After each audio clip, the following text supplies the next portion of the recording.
मैं सुनील कुमार आपके साथ क्लास 12 केमिस्ट्री जिसके महत्वपूर्ण क्वेश्चन सत्र 2022-23 के लिए जो इम्पोर्टेंट क्वेश्चन है उसकी सीरीज आपके लिए लेकर आया हूँ, जिसमें आज की क्लास 9वें लेसन जिसका नाम है यहाँ पर उपसह संयोजक यौगिक। उपसह संयोजक यौगिक में से एक मल्टीपल चॉइस क्वेश्चन यहाँ पर आएगा, जिसमें पहला क्वेश्चन है आपके लिए कि निम्नलिखित में से कौन सा आयन रंगहीन है। तो यहाँ पर कॉपर प्लस के रूप में, CO2 प्लस के रूप में, निकल 2 प्लस के रूप में और फेरस 3 प्लस में से यदि देखा जाए तो कॉपर जो होता है यदि एक धनायन का त्याग कर देता है तो उसके पास में अयुग्मित इलेक्ट्रॉन नहीं होते हैं, और जिसके पास में अयुग्मित इलेक्ट्रॉन नहीं होते हैं वो रंगहीन होता है। तो कॉपर यहाँ पर एकदम राइट आंसर होगा। सेकेंड क्वेश्चन कि K4FeCN6 का IUPAC नाम क्या है। तो सेकेंड क्वेश्चन जो है potassium ferrocyanide, potassium फेरिसाइनाइड, potassium hexacyanoferrate और पोटेशियम हेक्सासाइनोफेरेट। तो यहाँ पर साइनाइड जो है वो एक ऋणावेशित यहाँ पर लिगेंड होने के कारण इसका सही जो आंसर होगा वो होगा पोटेशियम हेक्सासाइनोफेरेट। तो सेकेंड यहाँ पर इसमें कोऑर्डिनेशन संख्या नहीं लिख रखी है, तो यहाँ पर इसका राइट आंसर लास्ट द होगा। थर्ड क्वेश्चन कि निकल का NiCO4+ में ऑक्सीकरण अवस्था है वो कितने होती है। तो थर्ड क्वेश्चन जो है उसमें निकल की ऑक्सीडेशन नंबर यदि देखी जाए तो वो 0 होगी, क्योंकि यहाँ पर कोबाल्ट जो है उसमें उसकी ऑक्सीडेशन नंबर यहाँ पर नहीं निकाली जा सकती है, वो एक अनावेशित यहाँ पर लिगेंड माना जाता है, जिससे निकल में यहाँ पर ऑक्सीडेशन नंबर 0 होगी। फोर्थ क्वेश्चन कि K4FeCN6 है एक कौन सा लवण है। तो डबल साल्ट, जटिल साल्ट, अम्ल या भस्म, इन चारों में से यदि देखा जाए तो एक जटिल लवण की श्रेणी के अंतर्गत ये आता है। पांचवा क्वेश्चन कि निम्न में से किसकी आकृति है वो चतुष्फलकीय होती है। तो चतुष्फलकीय आकृति में यदि देखा जाए तो पांचवा क्वेश्चन जो है उसमें NiCl4 2- जो है उसकी आकृति यहाँ पर चतुष्फलकीय होती है। छठवां क्वेश्चन कि C2 अणु में यहाँ पर सिग्मा और पाई आबंधों की संख्या है वो कितनी होगी। तो यहाँ पर C2 में यदि देखा जाए तो 2 कार्बन है उसमें, तो कार्बन कार्बन के बीच में यहाँ पर ट्रिपल बॉन्ड होगा, जिसमें ट्रिपल बॉन्ड में 2 पाई और 1 सिग्मा आबंध यहाँ पर पाया जाता है। तो राइट आंसर वह होगा। सातवां क्वेश्चन कि लिगेंड सक्षम होते हैं जो कम से कम, सातवां क्वेश्चन जो कम से कम एक जोड़ी इलेक्ट्रॉन यहाँ पर प्रदान कर सकते हैं। तो राइट आंसर यही है, ए आंसर जो है इसका राइट आंसर है। आठवां क्वेश्चन कि वह संक्रमण धातु जो जिगलर नाटा उत्प्रेरक के रूप में यहाँ पर काम में ली जाती है। तो टाइटेनियम जो है वो जिगलर नाटा उत्प्रेरक के रूप में यहाँ पर काम में ली जाती है। नौवां क्वेश्चन कि मोहर लवण का सूत्र क्या होता है। तो उसमें APaSO4 NH4 whole twice into 6S2 जो है अर्थात से 9वें क्वेश्चन का एकदम राइट आंसर होगा यहाँ पर। 10वां क्वेश्चन समन्वय संख्या 6 रखने वाले संकुल का एक उदाहरण दीजिए। तो यहाँ पर संकुल समन्वय संख्या 6 वाला यौगिक यदि देखा जाए तो CONH3 का होल 4 Cl3 जो है वो यहाँ पर समन्वय संख्या 6 रखने वाला एक यौगिक है। तो इसका राइट आंसर द होगा। उसके जस्ट आगे यदि अपन बात करें तो मल्टीपल चॉइस के क्वेश्चन के आगे यहाँ पर लघुत्तरात्मक क्वेश्चन होंगे। और उन लघुत्तरात्मक क्वेश्चनों की सीरीज में बहुत इंपॉर्टेंट क्वेश्चनों की सीरीज, जिसमें पहला क्वेश्चन है कि NiCO4 में संकरण अवस्था है वो क्या है। तो NiCO4 में यहाँ पर संकरण अवस्था sp3 होगी। दूसरा क्वेश्चन कि क्लोरोफिल में कौन सा तत्व यहाँ पर पाया जाता है। तो क्लोरोफिल पादप की पत्तियों में पाया जाता है और उसमें यहाँ पर मैग्नीशियम लवण यहाँ पर पाया जाता है, सिर्फ मैग्नीशियम तत्व होता है यहाँ पर, तत्व पाया जाता है। थर्ड क्वेश्चन कि K3FeCN6 में केंद्रीय धातु आयनन की ऑक्सीकरण अंक व उपसह संयोजक संख्या बताओ। तो ऑक्सीकरण अंक यदि निकाला जाए तो यहाँ पर पोटेशियम की 3 को 1 से मल्टीप्लाई करेंगे, फेरस के निकालनी है यहाँ पर अक्स मानकर, और यहाँ पर साइनाइड की जो होती है वो -1 होती है। तो 6 को 1 से मल्टीप्लाई करेंगे तो यहाँ पर 6, और यहाँ पर आवेश की संख्या यहाँ पर इसमें दे रखी हो तो यहाँ पर उसके अकॉर्डिंग यदि अपन देखेंगे तो इसकी ऑक्सीडेशन नंबर है यहाँ पर 0 आ रही है। पर फेरस का ऑक्सीकरण अंक यहाँ पर +3 होता है, और फेरस में से यहाँ पर 6 साइनाइड लिगेंड यहाँ पर जुड़े हुए हैं, तो उसकी कोऑर्डिनेशन संख्या जो होगी वो यहाँ पर 6 मानी जाती है। फोर्थ क्वेश्चन कि निम्न लिगेंडों में एक दंतुक और द्विदंतुक लिगेंडों को पहचानिए। तो EN ethylene diamine cyanide, ACAC यानी कि एसिटाइल लैक्टोनेट जो है वो कौन सा यहाँ पर है, और DMG डाइमिथाइल ग्लिसोक्सीमिनेटो जो है वो कौन सा है यहाँ पर। तो EN जो है वो द्विदंतुक लिगेंड, साइनाइड है वो एक दंतुक लिगेंड, और ACAC और DMG यदि देखा जाए तो वो द्विदंतुक लिगेंड की श्रेणी में यहाँ पर आता है। पांचवा क्वेश्चन कि उपसह संयोजक के यौगिक K2ZnOH4 का IUPAC नाम क्या होगा। तो यहाँ पर इन उपसंयोजक यौगिकों के नामकरण की सामान्य विधियों में यदि देखा जाए तो सबसे पहले यहाँ पर बड़े कोष्टक से बाहर यदि कोई धातु दे रखी है तो उसका नाम सबसे पहले, उसके बाद में यहाँ पर लिगेंड का नाम, लिगेंड की संख्या के अकॉर्डिंग, और उसके बाद में केंद्रीय धातु परमाणु के नाम के लास्ट में यहाँ पर उसकी ऑक्सीडेशन नंबर, और लास्ट में यहाँ पर ऋणावेशित नाम लिखा जाता है।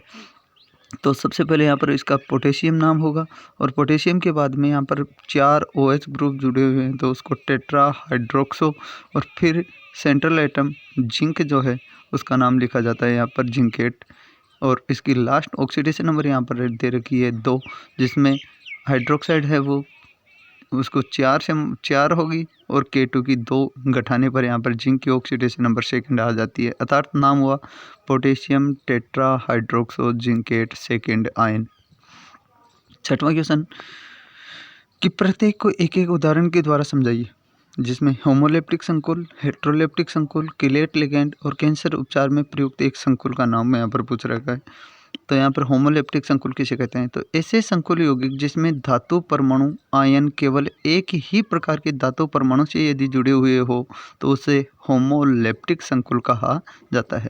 जिसमें एक एग्जांपल है CONH3 का 3+ आवेश। दूसरा यहाँ पर एग्जांपल दे रखा है कि APCN6 4+। सेकेंड क्वेश्चन कि हेट्रोलेप्टिक संकुल किसे कहते हैं, तो उसका आंसर है कि ऐसे संकुल यौगिक जिसमें धातु परमाणु या आयन 2 या 2 से अधिक प्रकार के दाता परमाणु से यहाँ पर जुड़े हुए होते हैं तो उन्हें हेट्रोलेप्टिक संकुल कहा जाता है। इसका एग्जांपल है यहाँ पर CrH2O का होल 5 Cl2+ जो एक हेट्रोलेप्टिक संकुल की श्रेणी के अंतर्गत आता है।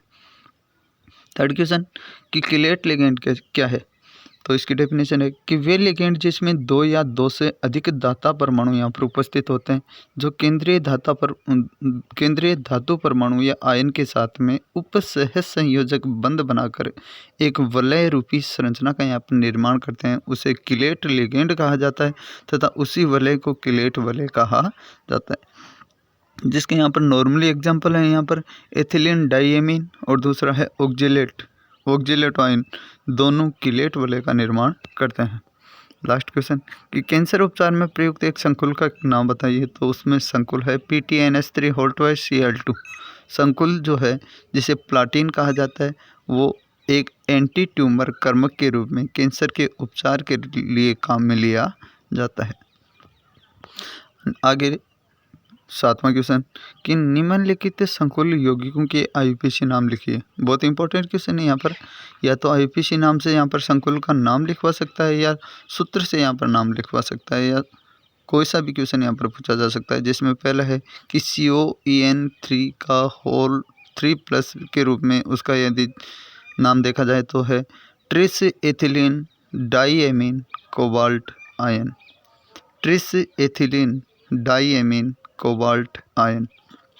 दूसरा जो है K2ZnOH4 का potassium tetra hydroxo zincate, potassium tetra hydroxo zincate.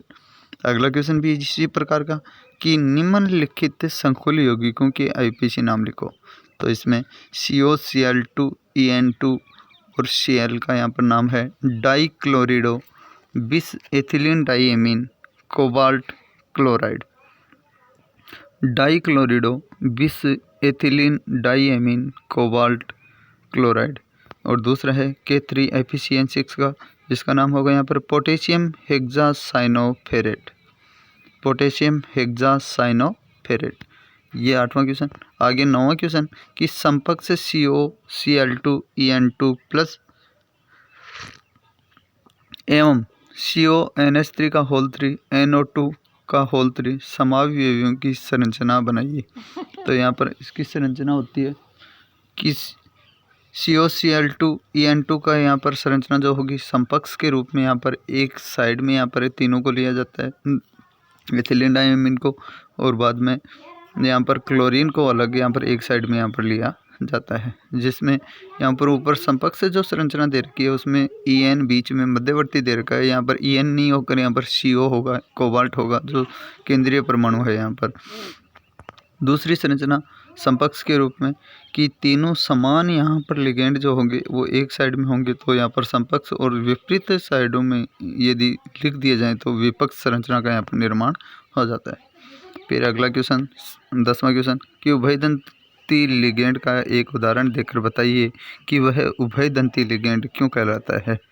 तो इसका आंसर देखो कि वे लिगेंड जिनमें दो प्रकार के दाता परमाणु उपस्थित होते हैं लेकिन एक समय में केवल एक ही दाता परमाणु यहाँ पर दाता का काम करता है, तो ऐसे लिगेंड को यहाँ पर उभयदंती लिगेंड यहाँ पर कहा जाता है। जिसमें साइनाइड एक लिगेंड है, जिसमें फर्स्ट में एग्जांपल कार्बन जो है वो दाता परमाणु है, बल्कि सेकेंड इसी का है यहाँ पर आइसोसाइनाइड लिगेंड है, जिसमें नाइट्रोजन एक दाता परमाणु की तरह कार्य करता है। अब ये क्यों है, तो इसका कारण है और नीचे दे रखा है कि साइनाइड और आइसोसाइनाइड एक उभयदंती है यहाँ पर। इसी प्रकार NO2 और O, नाइट्रो और नाइट्राइट भी एक उभयदंती लिगेंड के अंतर्गत यहाँ पर माना जाता है। आगे क्वेश्चन संख्या 11 कि संकुल यौगिक K3AP-C2O4 3 में केंद्रीय धातु परमाणु की ऑक्सीकरण संख्या और उपसह संयोजन संख्या बताइए। तो इसमें केंद्रीय धातु परमाणु जो है उसकी ऑक्सीकरण संख्या में फेरस की ऑक्सीकरण अंक जो होगा वो +3 है, और उसकी उपसह संयोजन संख्या यदि देखी जाए तो 3 × 2 = 6, यानी कि उपसह संयोजन संख्या यहाँ पर 6 होगी।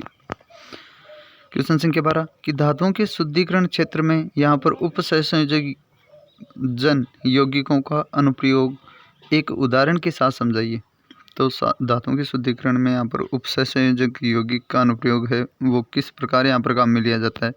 जो अपन धातुओं के शुद्धिकरण में भी यहाँ पर एक निकल मांड प्रक्रम देखा था यहाँ पर, उसी प्रकार कि निकल के शोधन की मांड विधि में निकल की क्रिया कार्बन मोनोऑक्साइड से कराने पर निकल टेट्रा कार्बोनिल की यहाँ पर वाष्प बनती है, जिसमें रिएक्शन भी दे रखी है नीचे कि Na को 4CO के साथ में क्रिया करवाने पर NiCO4 का निर्माण होता है, और उसको 450 केल्विन पर यहाँ पर क्रिया करवाने के फलस्वरूप Na अलग हो जाता है और फिर कार्बोनिल ग्रुप है वो अपना अलग हो जाता है।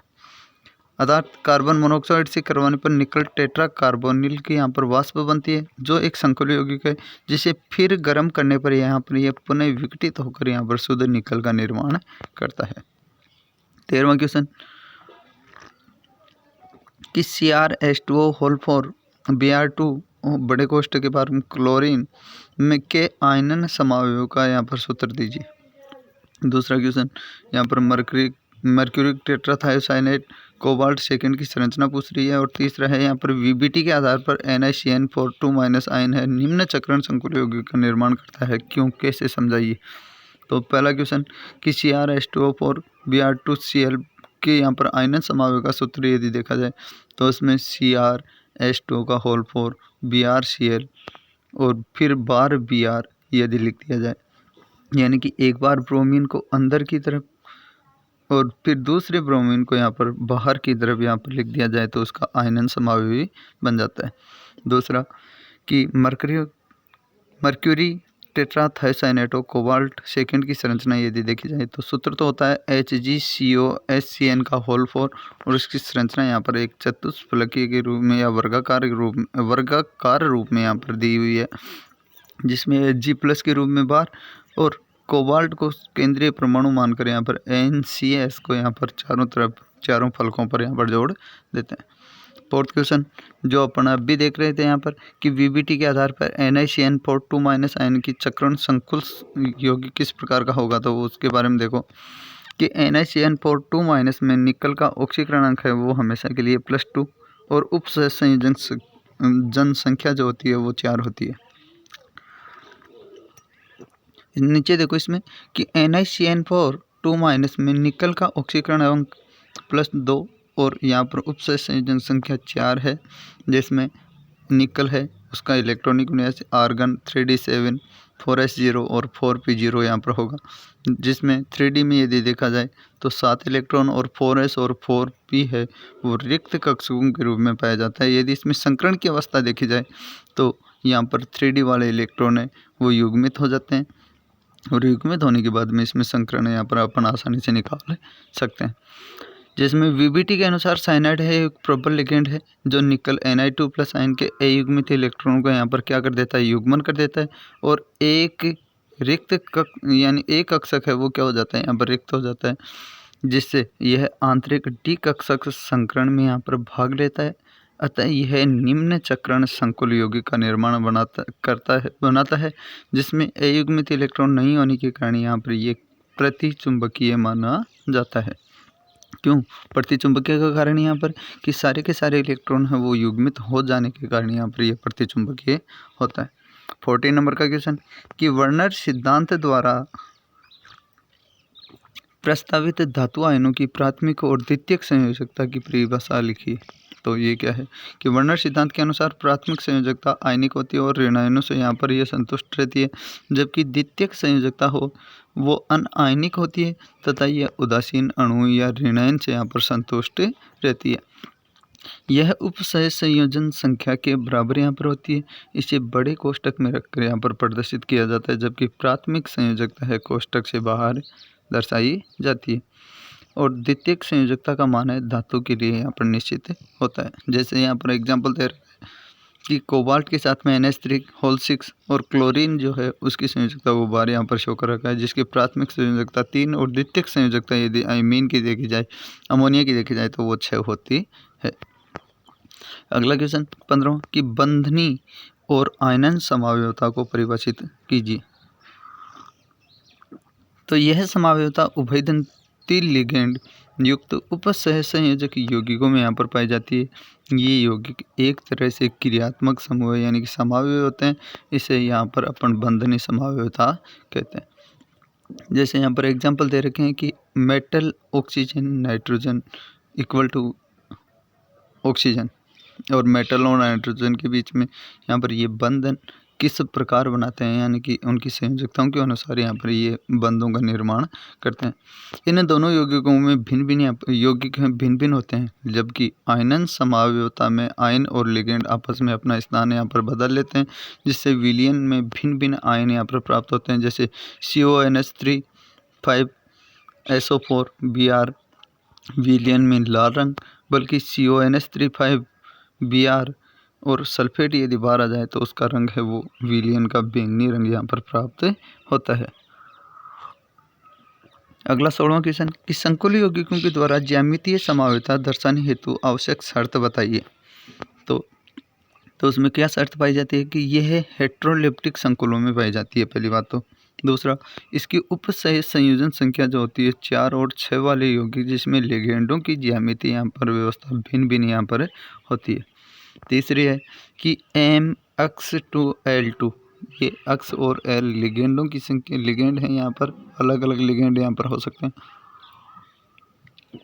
प्रकार के वर्ग समतलीय यौगिक वह समावयवता दर्शाते हैं जहाँ यहाँ पर अक्स है और एल एक दंतुक लिगेंड यहाँ पर होते हैं, जैसे PTNS3Cl2 जिसमें अक्स और एल, अक्स को तो अमोनिया के द्वारा और एल को यहाँ पर क्लोरीन के द्वारा यहाँ पर शो कर सकते हैं। दूसरा, MX4L2 प्रकार के अष्टफलकी यौगिक भी यहाँ पर ये समावयवता दर्शाते हैं, जो दोनों प्रकार के यानी कि समपक्ष और विपक्ष दोनों रूपों में यहाँ पर नीचे दे रखे हैं। समपक्ष में यदि देखा जाए तो समपक्ष में यहाँ पर तीनों एक साइड में होंगे, बल्कि विपक्ष में यहाँ पर तीनों अलग अलग दिशाओं में यहाँ पर काउंट किए जाते हैं। यहाँ पर समपक्ष में थोड़ी सी ये मिसप्रिंट हो गई है कि एक क्लोरीन की जगह जो नीचे की तरफ दे रखा है उसमें यहाँ पर अमोनिया होगा, तो यहाँ पर संपर्क संरचना हो जाएगी और दोनों क्लोरीन ऊपर की तरफ, बल्कि सेकंड संरचना में दोनों क्लोरीन ऊपर और नीचे की तरफ यदि आए तो वो विपक्ष संरचना के अंतर्गत आती है।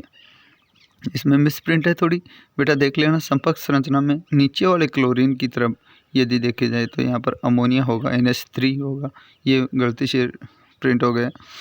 अगला 17वां क्वेश्चन कि निम्न उपसहसंयोजक यौगिकों के सूत्र लिखो। नाम दे रखे हैं, यहाँ पर सूत्र बनाने हैं अपने को, जिसमें पहला है कि tetraammine aqua chlorido cobalt chloride. Ammine के यदि देखे जाएँ तो 4 है, एक्वा की सिंगल है और क्लोरिडो यहाँ पर क्लोरिडो एक लिगेंड के रूप में भी है और लिगेंड से बाहर समन्वय मंडल के बाहर भी यहाँ पर क्लोरीन जुड़ा हुआ है, तो वो क्लोराइड के रूप में दे रखा है। और यहाँ पर केंद्रीय परमाणु कोबाल्ट है, तो इसका सूत्र होगा CONH3 का होल 4 H2O और Cl और बड़े कोष्ठक के बाहर Cl2 क्लोराइड आ जाएगा। सेकंड, पोटेशियम ट्राईऑक्जिलेटो जिंकेट, जिसमें पोटेशियम समन्वय मंडल से बाहर पहले आ जाएगा। ट्राईऑक्जिलेटो, ऑक्जिलेटो का फॉर्मूला है C2O4, ट्राई में 3 लिख देते हैं तो C2O4 का होल 3। ऑक्जिलेटो ये हो ही गया। और जिंकेट को यहाँ पर एक ऋणायन है, तो यहाँ पर Zn के द्वारा यहाँ पर प्रयोग किया जाता है, तो जिंकेट यहाँ पर आ जाएगा। तो इसका फॉर्मूला हो जाएगा K4Zn, छोटा कोष्ठक C2O4 का होल 3 और बड़ा कोष्ठक बंद। इस प्रकार इसका सूत्र होगा। अगला से जो है कि डाईक्लोरिडो 20 एथेन 1,2 डाईएमीन कोबाल्ट का यहाँ पर सूत्र क्या होगा।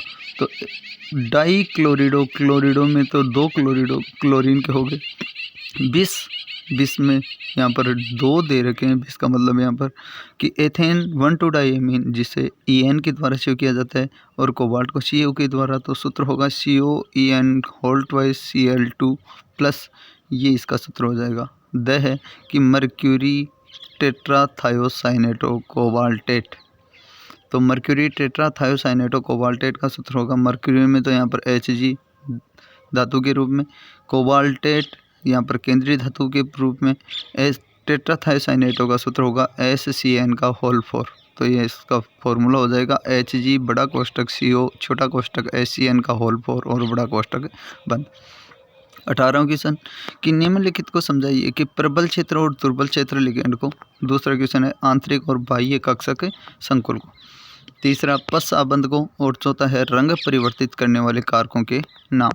तो यहाँ पर प्रबल क्षेत्र लिगेंड के बारे में यहाँ पर क्या बता रखा है कि यदि लिगेंड प्रबल इलेक्ट्रॉन युग्म दाता हो तो यह धातु में उपस्थित अयुग्मित इलेक्ट्रॉन का युग्मन कर देता है, क्योंकि प्रबल क्षेत्र लिगेंड के लिए यहाँ पर विपाटन ऊर्जा का मान यहाँ पर युग्मन ऊर्जा पाई से यहाँ पर अधिक होता है, अर्थात विपाटन ऊर्जा ग्रेटर देन पाई। इस प्रकार आंतरिक डी कक्षक यहाँ पर रिक्त हो जाता है, जो कि संकरण में यहाँ पर भाग लेते हैं और बनने वाले संकुल को ही यहाँ पर उच्च चक्रण संकुल कहा जाता है।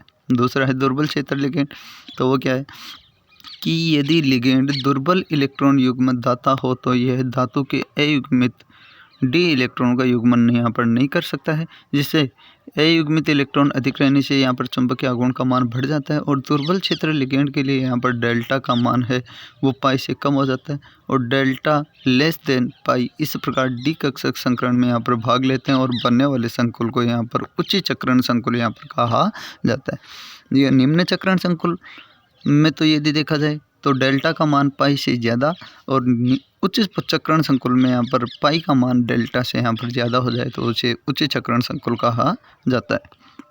तीसरा क्वेश्चन कि आंतरिक और बाह्य कक्षक संकुल क्या है। तो प्रबल क्षेत्र लिगेंड की उपस्थिति में आंतरिक कक्षक रिक्त हो जाते हैं जो संकरण में यहाँ पर भाग लेते हैं, अतः बनने वाले संकुल को यहाँ पर आंतरिक कक्षक संकुल या निम्न चक्रण संकुल यहाँ पर कहते हैं। यहाँ संकरण होता है दुर्बल क्षेत्र लिगेंड की उपस्थिति में यहाँ पर बाह्य डी कक्षक यहाँ पर रिक्त रहते हैं जो संकरण में यहाँ पर भाग लेते हैं, अतः बनने वाले संकुल को बाह्य कक्षक संकुल यहाँ पर कहा जाता है या उच्च चक्रण संकुल यहाँ पर कहा जाता है। जैसे एक एग्जांपल, यदि आंतरिक कक्षक संकुल का एग्जांपल देखें तो DsP2 या D2sP3 ऐसे कोई एग्जाम्पल हो सकते हैं, बल्कि बाह्य चक्रण संकुल में एग्जाम्पल यदि अपन देखें तो उसका एग्जाम्पल है यहाँ पर sp3d2। तो इस प्रकार इसका एग्जाम्पल अपन दे सकते हैं। अगला है पस आबंधन। पस आबंधन क्या है कि धातु के इलेक्ट्रॉन युग्म युक्त असंकृत डी कक्षक लिगेंड के रिक्त बंदी या विपरीत बंदी कक्षकों में से अतिव्यापन करके पाई बंध बनाते हैं, इससे पस आबंधन कहते हैं। इस प्रकार सिग्मा बंध बनने के कारण यहाँ पर धातु आयन पर एकत्रित ऋण आवेश का धातु एवं लिगेंड पर पाई बंधन के द्वारा यहाँ पर पुनः वितरण हो जाता है। उसे ही यहाँ पर पसा बंधन कहा जाता है। अगला लास्ट क्वेश्चन है इस क्वेश्चन का कि किसी संकुल के रंग को प्रभावित करने वाले कारक कौन कौन से हैं। तो यहाँ पर एक तो लिगेंड की प्रकृति, दूसरा धातु आयन पर आवेश की मात्रा, तीसरा संकुल की ज्यामिति और चौथा है यहाँ पर इलेक्ट्रॉनों की संख्या। ये सारे के सारे कारक यहाँ पर उसके रंगों को यहाँ पर प्रभावित करते हैं। अगला 19वां क्वेश्चन है कि निकल के निम्न चक्रण के अष्टफलकीय संकुल यौगिक ज्ञात नहीं है, उसका कारण बताइए। तो निकल यहाँ पर प्राय +2 ऑक्सीकरण अवस्था में यहाँ पर संकुल बनाता है, जिसका विन्यास है D8 4s2 यहाँ पर होता है, 3D8 4s0 यहाँ पर होता है। इसमें प्रबल क्षेत्र लिगेंड की उपस्थिति में भी यहाँ पर इलेक्ट्रॉनों का युग्मन नहीं होता है, जिससे यहाँ पर कक्षक रिक्त नहीं होते हैं, अतः बाह्यतम D कक्षक संकरण में यहाँ पर भाग लेते हैं। इससे sp3d2 संकरण यहाँ पर होता है और रिक्त चक्रण संकुल का यहाँ पर निर्माण करता है। अगला 20वां क्वेश्चन है कि द्विक लवण और संकुल में अंतर समझाते हुए प्रत्येक का एक एक उदाहरण दीजिए। तो द्विक लवण और संकुल यौगिक में यहाँ पर अंतर देखो कि इसका निर्माण दो साधारण लवणों सममोलर अनुपात में मिलाने से यहाँ पर होता है, बल्कि संकुल यौगिक का निर्माण साधारण लवणों को सममोलर अनुपात में मिलाने से हो भी सकता है और नहीं भी हो सकता है। दूसरा इसका अस्तित्व सिर्फ ठोस अवस्था में ही यहाँ पर होता है द्विक लवण का। तीसरा है ये जलीय विलयन में यहाँ पर 2 धनायन और 1 ऋणायन का निर्माण करते हैं। फोर्थ है कि इसमें धातु आयन अपने सामान्य संयोजकता यहाँ पर प्रदर्शित करते हैं द्विक लवण में। 5वां इसके गुण है उपस्थित संगठक आयनों के गुणों में यहाँ पर होते हैं, जैसे KCl है MgCl2 × 6s2। दूसरा एग्जाम्पल फिटकड़ी का है K2SO4 L2SO4 × 24s2। बल्कि द्विक लवण में यदि सेकंड अंतर देखें तो ये ठोस और विलयन दोनों अवस्थाओं में यहाँ पर हो सकते हैं। द्विक लवण में तीसरा है कि ये 2 आयनों से यहाँ पर बनते हैं। फोर्थ है यहाँ पर द्विक लवण में कि इसमें धातु की संयोजकता भिन्न भिन्न यहाँ पर होती है। 5वां है कि जलीय आयनों के गुण है उपस्थित संगठनों के गुणों से यहाँ पर भिन्न होते हैं। और इसका एग्जाम्पल है जैसे संकुल यौगिक में K4FeCN6 CONH3 Cl3, ये इसके द्विक लवणों में यहाँ पर एग्जाम्पल है। अगला क्वेश्चन आज की क्लास में ये बहुत इंपॉर्टेंट क्वेश्चनों की सीरीज जो आपके सामने थी वो आज के लिए समाप्त होती है। यदि क्वेश्चनों की सीरीज आपको अच्छी लगे तो वीडियो को ज़्यादा से ज़्यादा शेयर करें और चैनल को सब्सक्राइब अवश्य करें। आपका अपना सुनील कुमार। जय हिंद, जय भारती, जय मां शारदे।